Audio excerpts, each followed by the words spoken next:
the parties, both of whom potentially may have had a role in the shooting of Antonio Santiago, is highly relevant. It goes to their motive and their bias, Your Honor, particularly when one of them is already telling the other, don't talk about the case.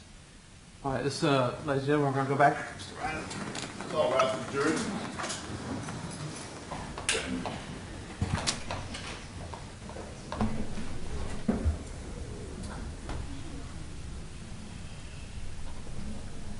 There it is. It finally came out.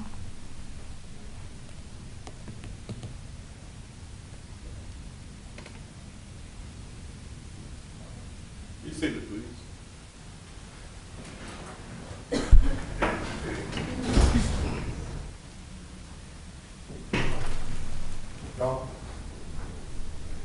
Microphone back on. Now,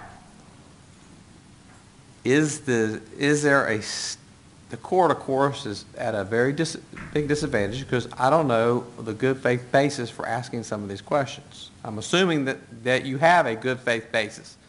And are you telling me that are you questioning her?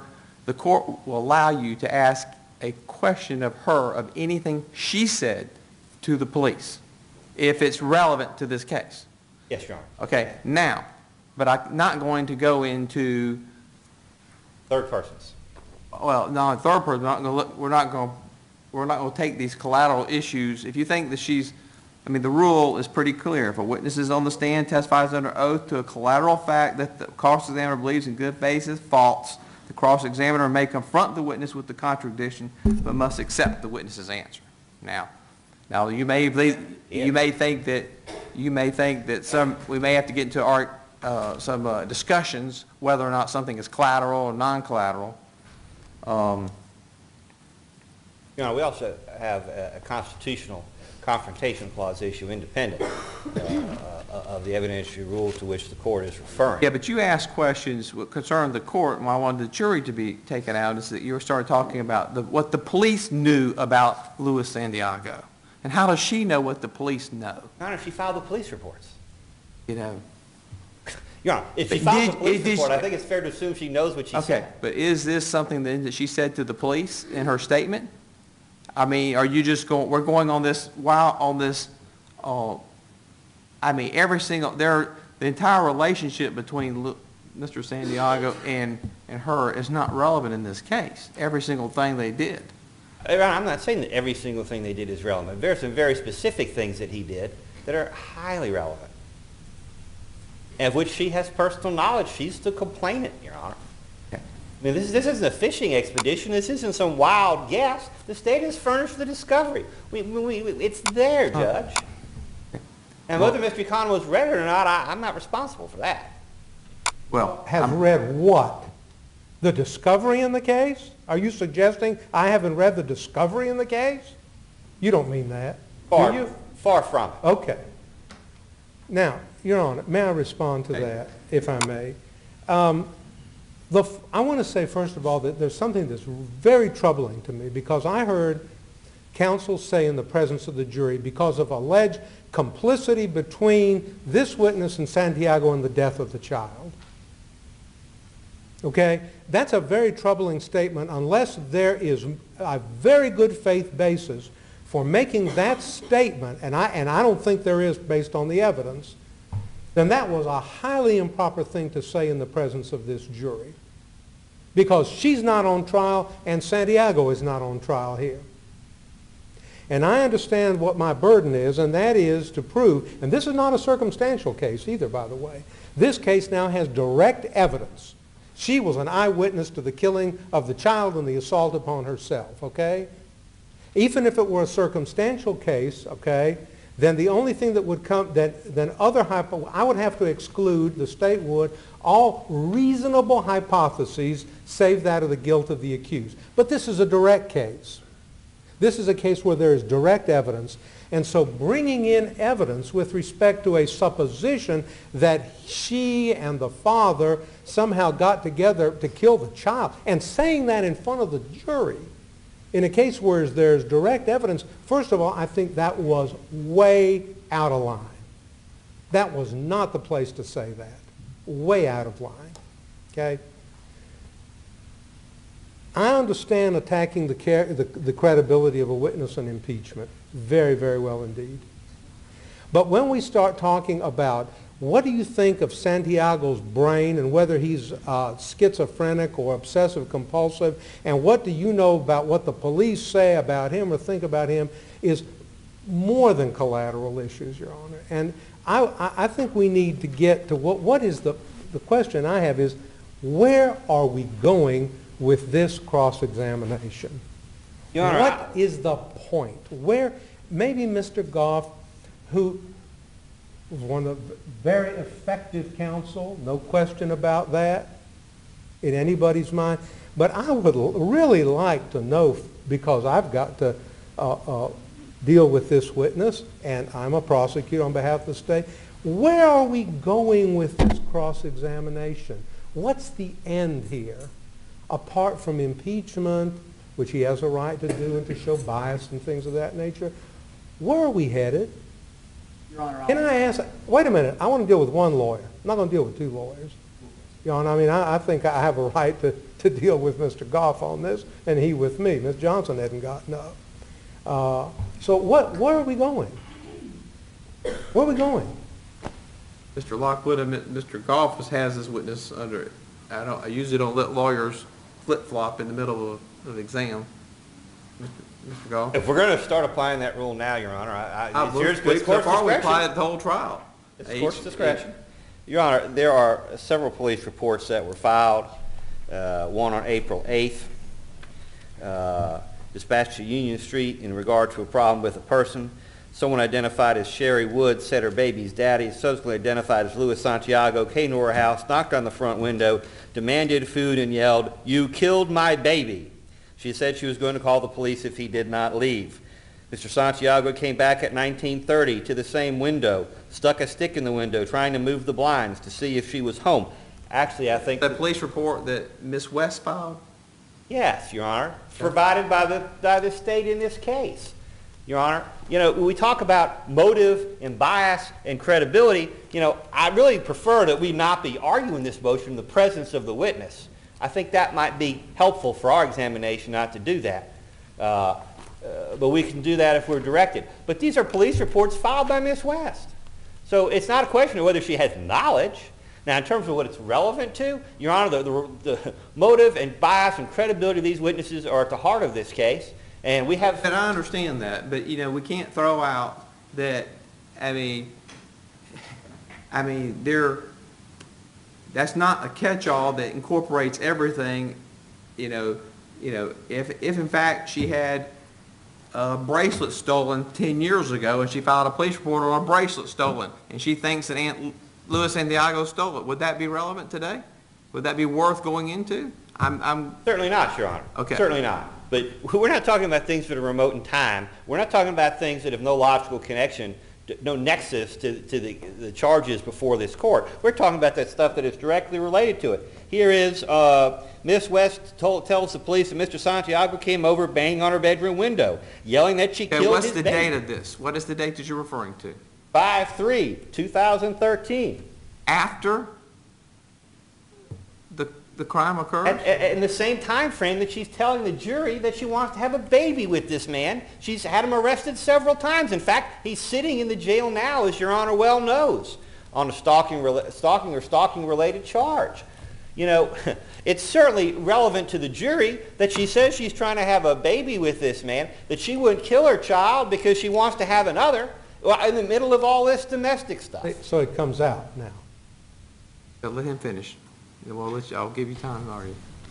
Okay. Your Honor, it's highly relevant to the relationship between these parties. It's relevant to the credibility of this witness and her description of why she's done the things to which she's already testified. A jury is certainly entitled to take that into account in determining whether they're going to credit her testimony or which parts they're going to credit, and assessing her motive or bias with respect to her testimony in this case. This is a Sixth Amendment Confrontation Clause issue, and I well understand the court's desire to maintain control of these proceedings, and I certainly appreciate that. At the same time, my client's constitutional rights demand that he, under both the state Constitution and the federal Constitution demand that he have an opportunity to thoroughly cross-examine the witness. And I resent Mr. Economo constantly objecting, sometimes apparently simply for the purpose of disrupting the examination. And second, I will not stand here and allow Mr. Economo to badger me and attack me for responding to his objections in the presence of the jury when he makes those objections in the presence of the jury. If he did want me to have the conversations he's complaining about in front of the jury, he should have asked to go to sidebar like the rest of us adults do.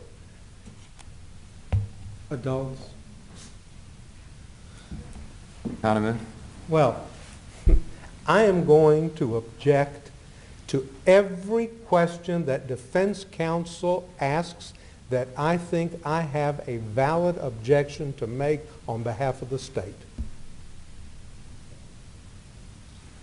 And if it's every question and I think I've got a basis to do it, I'm going to do it. And I will continue to do it. And I will never stop doing it.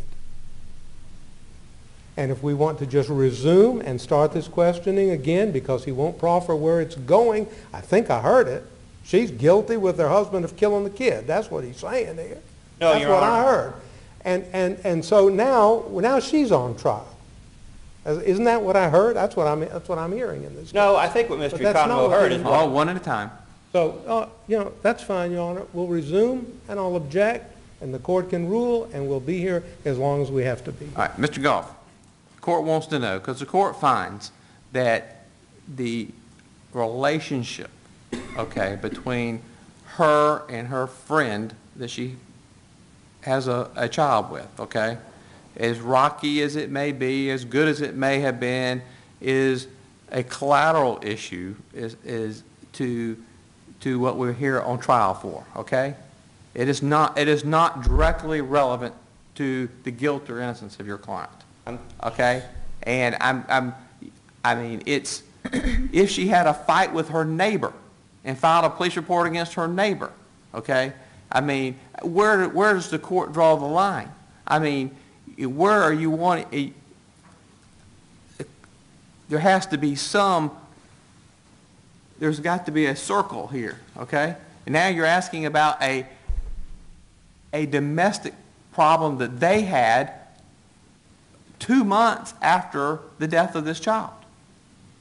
Your Honor, they're also... I mean, how is tell the court on the record how the domestic dispute 2 months after the death of this child has a relevancy to the death of this child? I want to know on the record. Your Honor, those are a continuation of the same issues that preceded the death of the child, to which the witnesses already testified. When she talks to the police officers the night that her child is shot and says, well, you people already know us or already know Luis Santiago, she's not referencing the incidents that happened after. She's referencing incidents that happened before. We're simply tying them all together. Now, in particular, Your Honor, I'm shocked that Mr. Economo would suggest that inquiring whether the father accused her of killing his child repeatedly in the middle of the night, I'm shocked that he would question the relevance of that to this case. I mean, if that's not relevant, I just don't know what... Off this court, if you want to ask her if she killed her child, you can ask her that, okay? I'm not going to restrict your cross-examination, but I do want to know how you are tying in the fact that a couple has a domestic dispute, how you make that jump that they killed their baby. I mean, isn't that what you've got to do? Your Honor, let's be clear.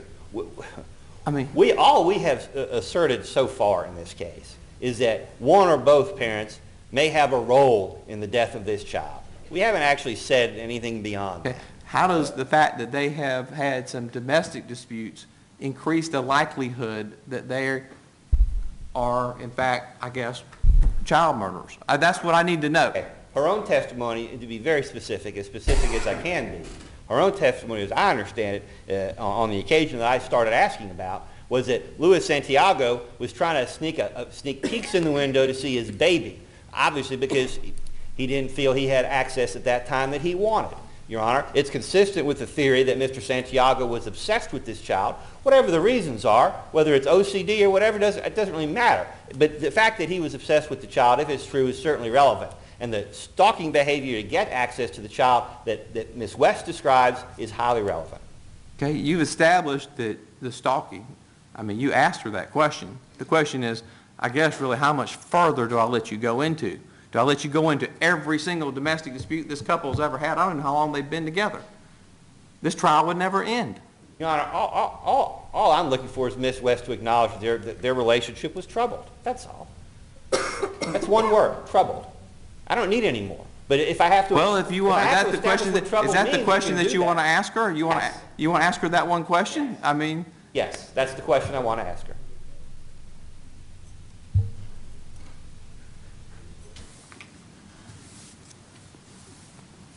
okay, the court will permit you to ask the question, was in fact your relationship with him troubled? We had troubles in our, Jury's not here. oh, I'm sorry. All rise for the jury. She was planning to, no, but she would make a statement that she wanted to, was planning to have.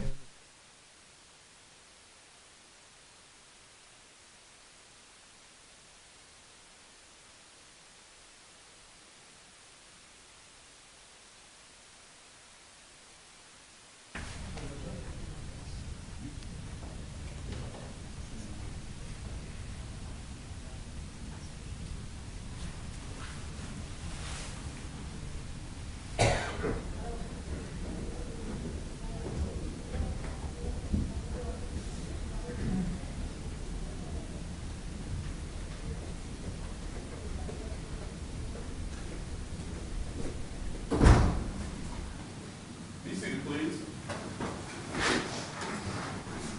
Mr. Galt, you may continue.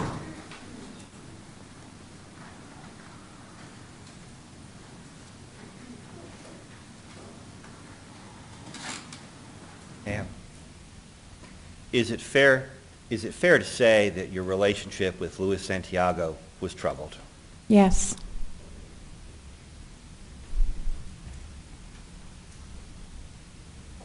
Ma'am, I'd like to go back to the identification that you've testified to earlier. I originally referred to the photos read as defendants 4, and then we substituted reference to states 4 to 5, I believe. Are those exhibits still up with you? No, they're not.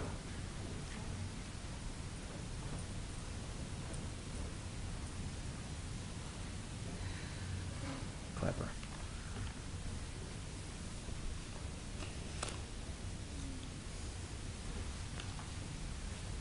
Found it.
Ma'am, you recall seeing States 45 before, do you not? Yes. Ma'am, did you describe either of the attackers as wearing earrings? No, I didn't. So you'd agree that the subject wearing the earrings obviously would not be one of those who attacked you? No, I said I don't remember. Well, you'd agree that the subject with the earrings couldn't be the shooter? No, I said that I couldn't see his ears. Okay, all right. Now, the subject is number 5. Would you describe his hair as asymmetrical? The one that's next to the shooter? Next to the individual you've identified as the shooter. What's asymmetrical mean? Is there more hair on one side of his head than the other? It seems to look that way. Okay. You didn't describe either of the individuals having hair like that, did you? No. One of these, you described the subject as having big lips, didn't you? Full lips, I said. Full lips. And at least one of these subjects is biting their lip or pulling their lip down where you can't see it. I don't recall that. Wouldn't you agree that when they presented you those 6 pictures, you were immediately able to rule out at least 3 of them? I ruled out all of them, I believe, except the shooter. Well, now, you described the shooter in this case as wearing a red sweatshirt? Yes. Okay. Now, of the 6 subjects up there, is it not fair to say that 5 of them are wearing a black or dark colored shirt? It looks that way. Only one subject is wearing a shirt that could conceivably be red. I don't recall that. Well, you'd agree that one subject, subject number 4, the shirt he's wearing is lighter, substantially lighter, and therefore different from the other 5.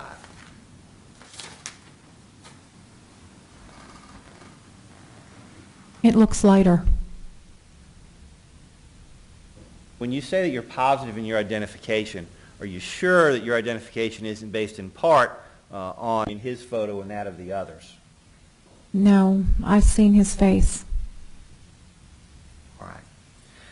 But even after when the police came to your house to have you make this identification, you told them that you were not certain. I don't recall that. You told them that you thought it was the one. No, I don't recall that. You told them that you were pretty sure it was the one. I don't recall that. And then you recall Detective Smith bringing you the photo spread and pointing out where you should sign to say that you were certain of your identification. No, I identified him. You don't recall her being the first person to say that you were certain of your identification?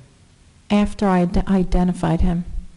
Well, ma'am, the first time she asked you to sign where you were certain, you asked to take it back and look at it some more, didn't you?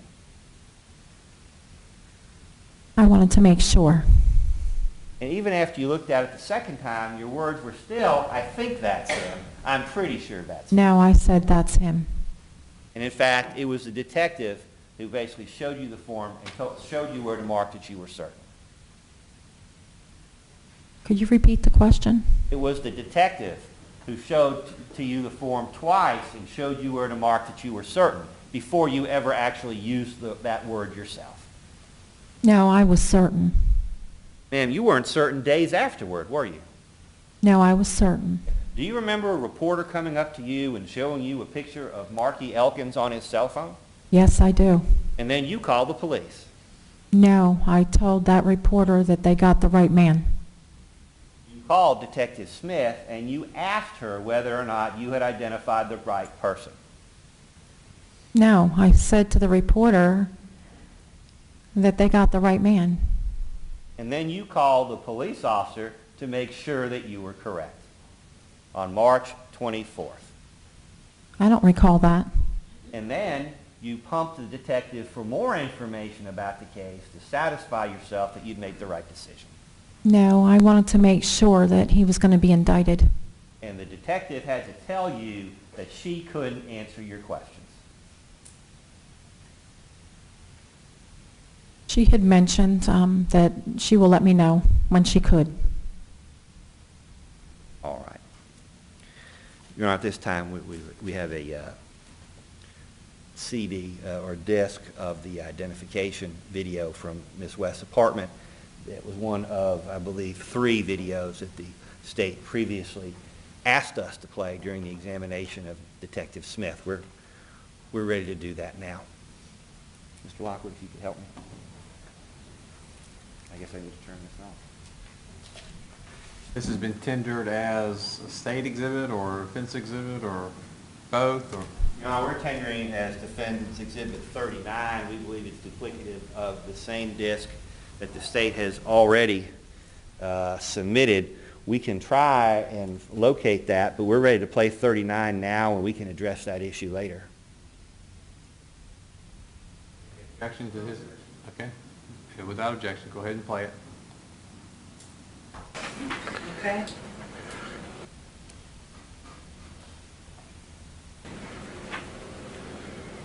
Just take your time.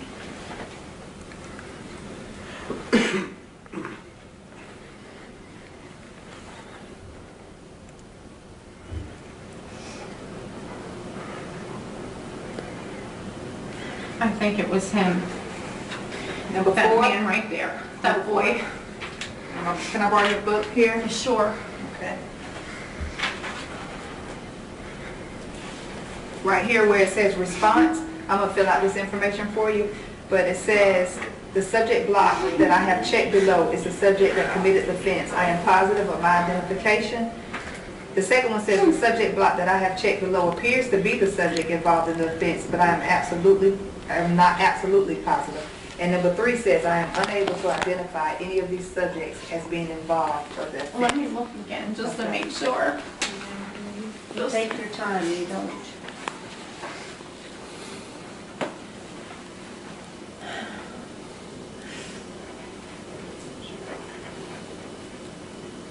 That really does look like him. You just take your time. And then he says it's something about the eyebrows and all that. So Mm-hmm. Yeah, I think that was him. I'm pretty sure. Okay. And just sign. Number 1 says, the subject block that I have checked below is the subject that committed the offense. I am What positive. number is that? Number 4, I'm positive of my identification. Okay? Okay. Take the pledge to witness this one. Need to initial by the picture. You want me to witness or opposite? Huh? Witness or opposite? Witness. hearing. No. Okay. You get her to initial the picture? Initial by the picture. The initial by number 4. Okay. Okay. This where it says Detective Smith, Petroleum Sheep Green, City Produce Department. Right. Our apologies. Our disc we can't play our copy. The state's copy will actually play right side up. Is that your copy? That's our copy, not the state copy. Okay. I'll just discretion of the court. We're used to looking sideways at the video. We can find the state's copy of this and play it correctly. It's been published. I think the jury could, for one time, they're shaking their head. They saw it fine. They're satisfied, I'm satisfied.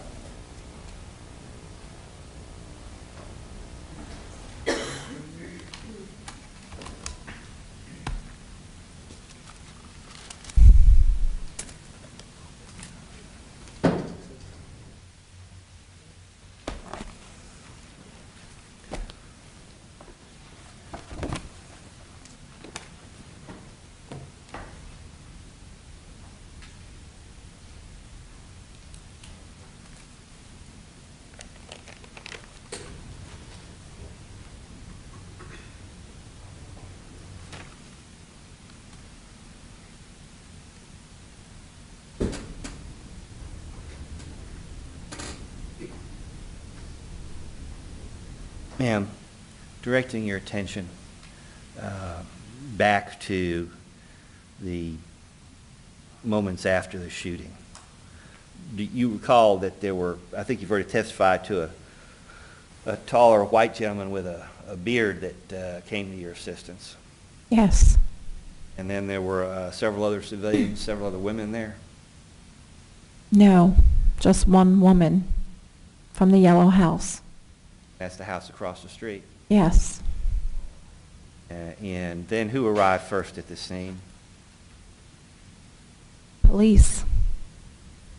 Okay. I take it a number of cars arrived. Yes. Some in front of Miss Smith. I'm sorry? Some arrived before Detective Smith. I'm not sure who arrived first. Okay. But there were a number of police officers on the scene. Yes. And then the EMTs arrived. Yes. And the first people you spoke to about what happened were the EMTs. No. They were detectives. Detective Smith. Yes. And then you talked to the EMTs. I didn't talk to the EMTs about my baby. They would not tell me if he was alive or dead. All right. But they overheard your conversations with the police. I'm not sure. Ma'am, is it fair to say that several people have said that you only identified one subject? You know that to be true. Objection, Your Honor, without identifying who several people are, the witness cannot answer the question. I'll rephrase. Do you know of any Raise the reason question. why the EMTs would say that you referred to only one child? Objection, Your Honor, on what supposition the EMTs may have had in their head as to why she may have referred to whatever she said. Same. Initially, you only made reference to one child. I said one young man shot my baby. And that's the person you were talking about initially. I wasn't talking about him. I was crying about my baby, wondering if he was alive. And you alternately described that person as a man and a child. I said a young man and a child. Now, the officers on the scene, they did have police radios, Yes. and they were on their belts or on their lapels. I heard them. So you could hear the radio traffic that was going out. Yes. And somewhere between 9:25 and 9:35, you overheard radio traffic about two suspicious-looking black men around George Street at Albany. No, I never heard that. Never heard that. All right. Are you sure your recollection of there being two people involved in this case wasn't a response to the radio traffic you were hearing? No. That couldn't be. No, because I was talking to the detectives about my own injury.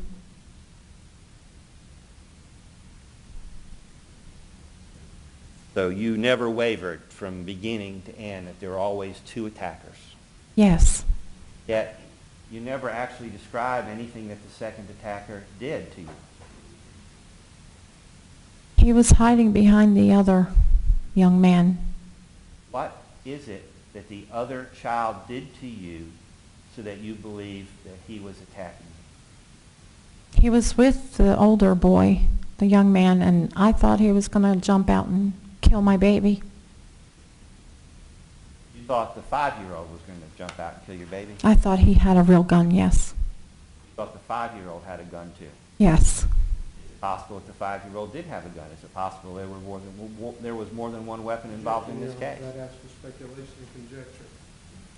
Your Honor, she's just said that she thought the second child was going to pull out another gun. No, it was possible. I'm going to object to Mr. Economo Nope. commenting on my examination. Both. I will let you ask if it was possible, there if it was two guns. Okay? Overrule the objection. Ma'am, is it possible there were two guns out there at the time your son was shot? No, I only saw one. Can you articulate for me, explain to the jury what it is that the second child did that led you to believe that he was part of this attack? He was hiding behind the other boy. And because of that, you have told people that the 5-year-old should spend the rest of his life in prison? Your Honor, I object to the question. Guilty Sustained. is not payable punishment. Ma'am, I'm just trying to figure out why you feel so strongly in the abstract about this second child that you say you were never able to see and can't identify exactly what he did. Is that a question, Mr. Yes, Gold? it is. Okay. Can you repeat the question? you feel very strongly about not only the shooter, but about both of these individuals. That's a rhetorical question? I'm not sure how to characterize the question. I simply would like you to answer it. I assumed that he was. I actually believed that he was going to hurt my baby also. And that's why you feel so strongly about both. I believe that that he may have had a real gun if that one wasn't. Well, are we not fairly safe in assuming right now that the gun that the shooter had was a real gun? Yes. Because a moment ago you expressed some doubt as to whether the shooter was using a real gun. In the beginning, I thought it was a fake gun, yes. But as we stand here today, you don't have that doubt. Obviously not. Your strong feelings about the other child are because you thought he might have a gun too? Yes. I also thought he was going to strangle my baby or something. Okay. I'm curious why you would be fearful that the 5-year-old would strangle your baby after you've already testified to the child being shot at point-blank range in the forehead. Did you really have any doubt at that point? I meant before he shot him. Well, what was it about the 5-year-old that led you to think that he was about to... Because he did not look afraid when he walked towards me. He looked like he was skipping down the street and talking to the big boy. Well, you're aware that the other child, Dominique Lang, is also charged with felony murder in this case. I'm aware of that. What's your understanding of what he did to cause the death of baby Antonio? Objection, Your Honor.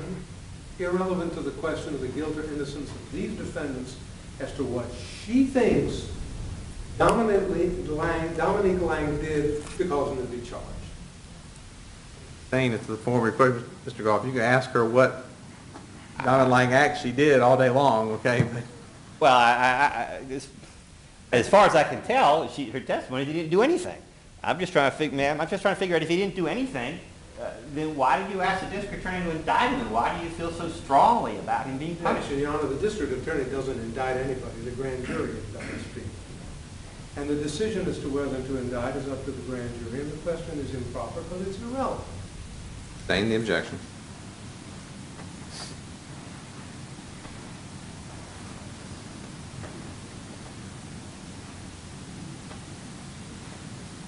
Ma'am, you've testified that you saw these 2 young black men run eastward on London Street. And I guess I need to, may I first witness again, Your Honor, with State 53?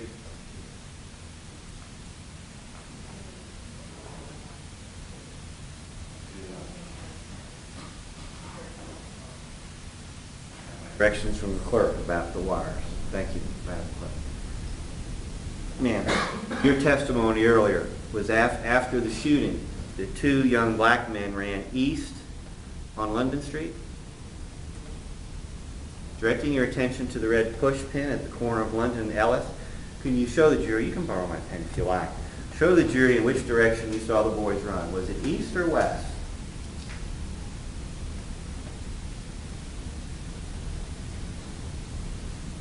I believe it was towards Egmont Avenue. And that would be east. Yes? I believe so. Okay. And if they were running east on London Street, isn't there a longshoreman's office on London Street? I'm not sure. You couldn't see people out on London Street down that way? No. Didn't someone else say that they saw people on London Street and they wanted to interview them? Objection, Your Honor, as to who someone else is, if he's got a specific Same. person in mind. Ma'am, is there any possibility that these suspects actually ran westward on London Street? No. towards Union Street? No, I don't believe so. Well, if they had run westward on London Street, they were, let's count the distance to this housing project here. That would be from Union Street. That's 1, 2, 3, 4, 5 blocks to the housing project there? It's possible. Okay. Or they're going to run to the east in front of the Longshoremen or Glen Academy and the Housing Authority parking lot and the other housing project with the video cameras on. Yes? I believe so.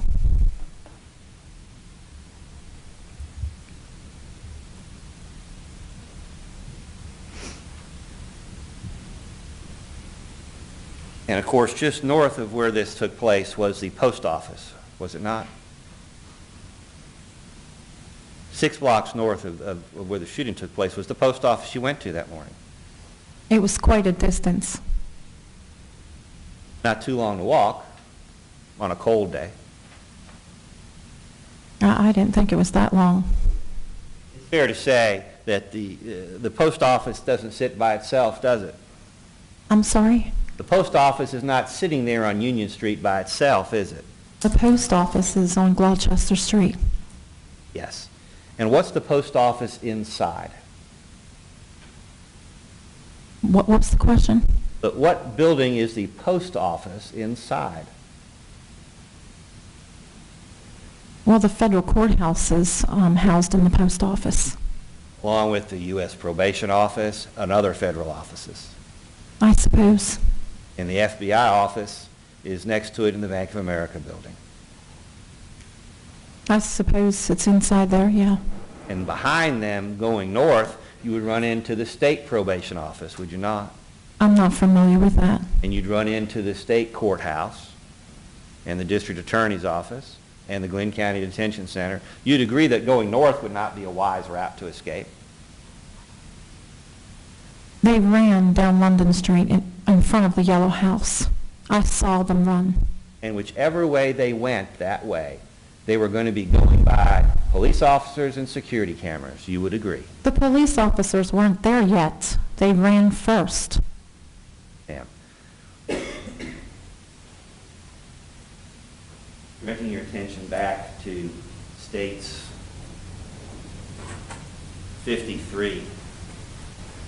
And I'm going to come back and let you take a good, long look at the aerial photograph of the city of Brunswick. Well, I'm not very good with maps, so your geography don't mean anything to me. Well, I'm not good with maps either, but I'm going to do this. I know street signs. You know street signs. That's correct. Okay. And they ran towards Albany Street. Even though the shorter and safer path of escape was to the south and the west. That's your recollection? Obviously, they didn't want to go back to the way they came. Ma'am, is there any reason why you might have deliberately told the police officers that people ran in a direction other than their actual exit? No, I was glad they ran away from us so that they couldn't shoot us again. Let me rephrase. Is there any reason why on that morning you would have wanted to misdirect the police in their investigation? No.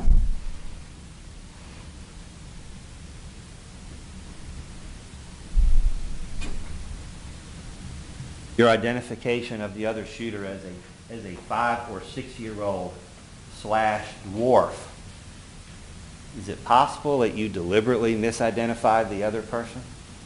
No. With respect to the weapon that was involved, did you not initially tell the police that the weapon involved was a Luger? Well, I said it was small like one. The word you used was it was a Luger. No, I said it looked like one. German pistol, World War II era pistol. Recall that.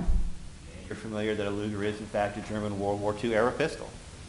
I've seen them on movies. And there's no such thing as a .22 caliber long rifle Luger, is there? I had no idea it was a .22. I knew it was a revolver, that's all. You knew it was a small caliber weapon, right? Yes, Because you thought it was a toy. that's correct. You told the police officers it looked like a Luger. Yes. And that was an accidental, mistaken description? I don't know the exact description of a German Luger.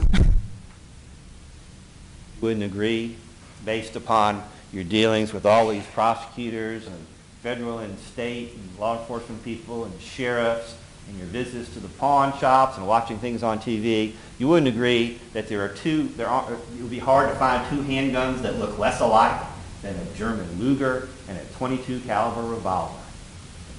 I'm not sure if a German Luger has a revolving cartridge. I just said it was small like one.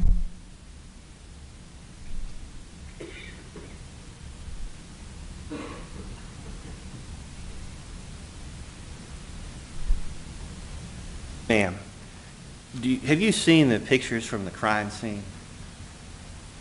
And I don't wish to be indelicate. I know it brings back horrible memories. But have the police not shown you those photos before? It's possible. And were you not, they had already started that process of photographing the crime scene while you were still out there.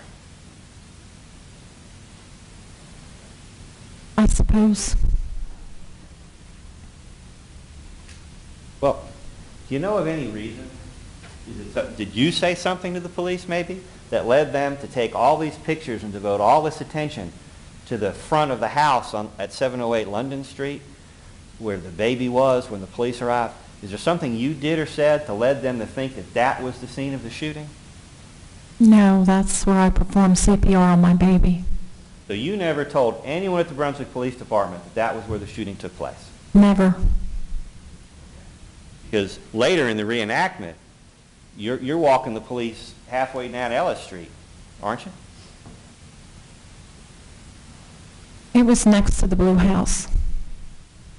Well down Ellis Street between the 800 and the 900 block. That's correct. But you didn't do anything to lead the police to investigate the crime scene in the wrong place. You had nothing to do with that. They just, on their own, set up and took all these pictures and made all these measurements and all in the wrong place. You had nothing to do with that. I wasn't watching. I was too concerned for my baby. At the time that you were telling them where the shooting took place, you knew there were people on London Street, but you didn't know that Mr. Van Eden was walking behind you on Ellis Street. Did you? I didn't see him until after the boys ran. Ma'am, is it possible that you changed the given location of the shooting? No.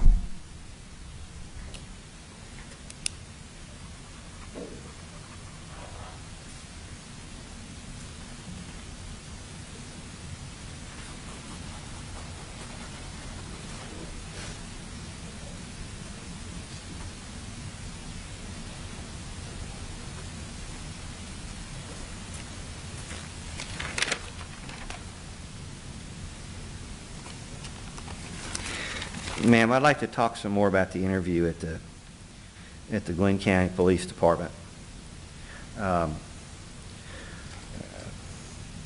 Is it fair to say that you were extremely nervous when the police officers put you in the interrogation room? I was sick before I walked into the police department. Okay. Well, something happened to make you more sick while you were sitting there?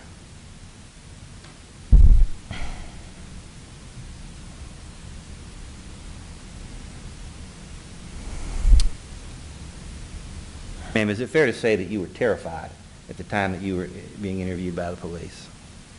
You were scared. I was very upset. You were angry. I was really sad. You were angry. I suppose. You were nervous. I was upset. And what's the first thing you ask the police to do when you come in the room, when they come in the room for the interview? Could you repeat that? What's the first thing that you asked the police officers to do when they came in to start their questioning?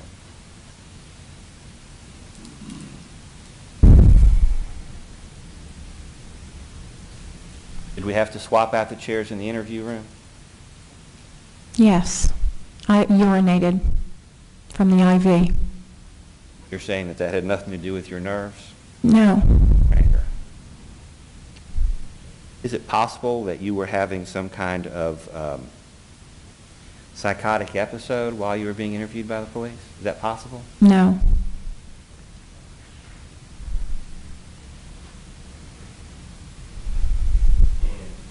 describe the statements you made during the interview with the Glynn County Police Department on the evening of March 21st, you wouldn't describe those statements as bizarre?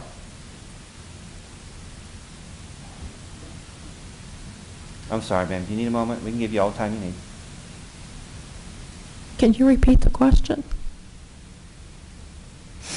Would it be fair to say that your behavior and statements during your interview with the police on March 21st were bizarre? My behavior was according to what happened. Possible that you suffered a psychotic episode, perhaps. No, in it's response not. To the shooting. No, That's it's not. Possible. Do you not recall the police officers coming back into the room and asking to check your purse in the middle of the interview? Yes, they did. They searched your purse, didn't they? And they also searched my home. They searched your purse in the middle of the interview. Yes? That's correct. They were looking to see whether you had any weapons. I believe so. You don't think that was a response to what you were saying? No.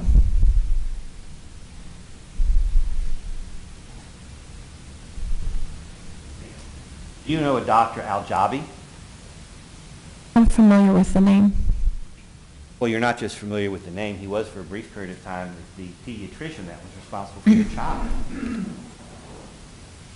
Briefly. Okay. And you changed doctors. I questioned his ability, yes. Questioned his ability. But during the interview, you questioned something more, didn't you? I don't recall that. You don't recall suggesting to the police that Dr. Al-Jabi, a licensed MD practicing in Brunswick, Georgia, had something to do with the death of your child? I never said that. You never suggested that he had something to do with it? I don't recall that. Just like you never suggested that the crackhead or supposed crackhead in the apartment next to you might have had something to do not only with the death of baby Antonio, but also with the death years earlier of your son Sean Glassy in New Jersey? I never said that she was responsible for Antonio's death. You would agree that those conclusions were not supported by any objective facts. She was angry at me, no doubt. You do admittedly suffer from paranoia, yes? That's correct. Possible that you were having an episode at this time when you were making these wild suggestions No. about Dr. Al-Jabi? No, I don't have episodes. Okay, you have a mental illness, but you don't have any symptoms? I fear people. It's very difficult for me to be sitting here right now. Like a break. Please. Your Honor. All right, we'll take a 10-minute recess. All rise to the jury. All rise for the jury.